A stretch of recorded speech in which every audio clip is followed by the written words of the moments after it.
I was going to do this great big video um, with lots of pictures of bushmeat and whatnot to really give you an idea of the scope of this problem. And then I got to thinking maybe these images are too graphic for YouTube, and so I'm not going to use them. But still, if since I don't have pictures, I'm going to use more graphic descriptions. If those descriptions upset you, um, and maybe it won't be too graphic, we'll see.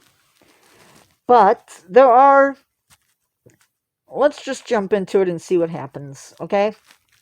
There are several definitions for bushmeat, but the one that I like the best is used in National Geographic, but I'm going to switch it up.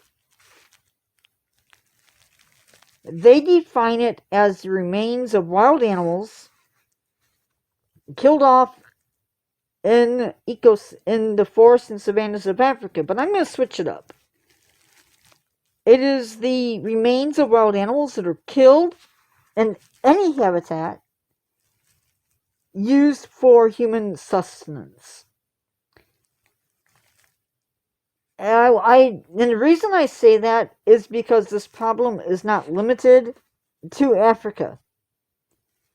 In Africa, hundreds of species are hunted for bushmeat. And it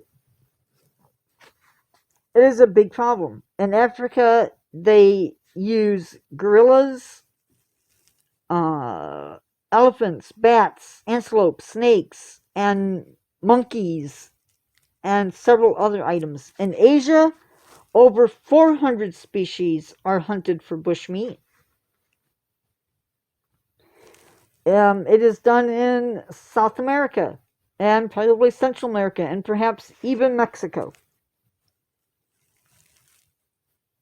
Bushmeat not only causes problems, obviously, for animal species because it kills them, but it should be noted that it does provide much needed protein in some parts of Africa and across the world.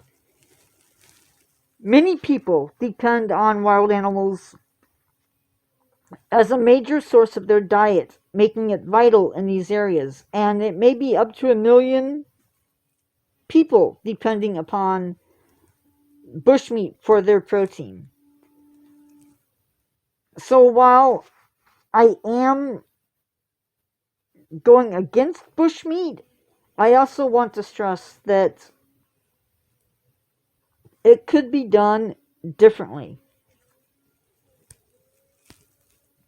We've already talked about zoonotic diseases in a video by the same name, and it's important to note that bird flu, Ebola, and other potentially deadly diseases can be passed by animals to humans.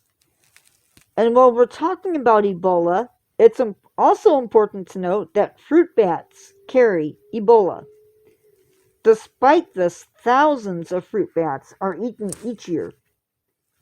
Now, I'm not saying that all of those fruit bats eaten cause Ebola, but the possibility is there.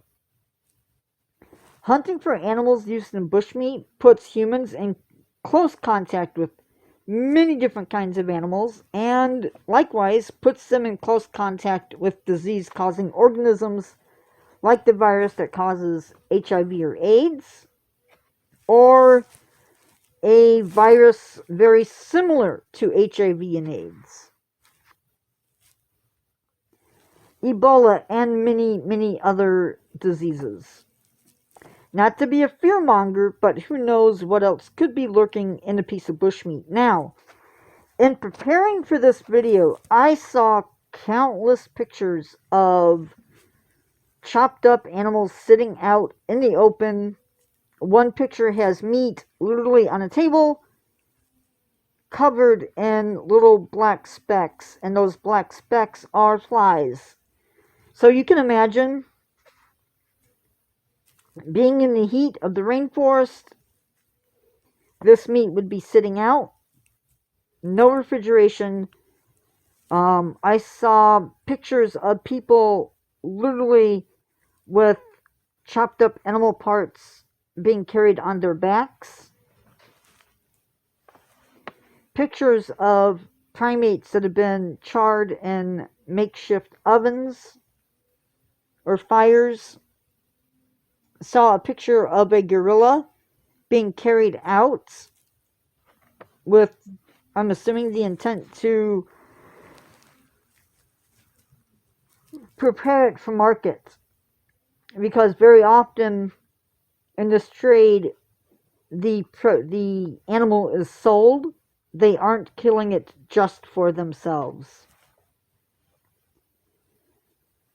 The trade also increases the likelihood that a disease may appear among human populations either locally or worldwide, and we'll come back to that worldwide towards the end of the video. A new disease or a new outbreak of an old disease could come from the bite or simply by being in contact with an infected animal's bodily fluids, which again, if you're cutting it up, there's a possibility that you could get infected. And if it's not cooked properly, think of the parasites on top of everything else. Sadly, bushmeat puts added stress on populations of animal species that may already be endangered, like the gorilla or the chimpanzee. One big problem mentioned in one article, and it's very true, is that wild animals aren't renewable. Sure, they're going to have babies, and those babies may grow up, but sometimes what happens in this trade is that babies may be taken and sold into the pet trade.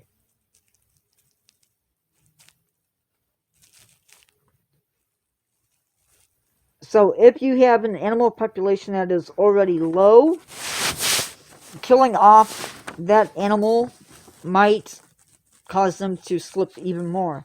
This is a illegal trade to an extent, and it isn't just about people's diets, diseases, or the population of the animals. It is a big market. And to give you an idea of how big this trade is, 5 million tons of bushmeat were taken out of the Congo Basin. In another area, over 25,000 pounds of bushmeat were harvested each year. 11 million tons of wild meat are harvested from just the rainforest alone. And if you think about that, think of the animals that are killed to make 11 million tons. As I mentioned before, this trade is not occurring just in Africa. It's occurring in other countries. People are literally smuggling meat into Europe, and it's coming in to make people rich.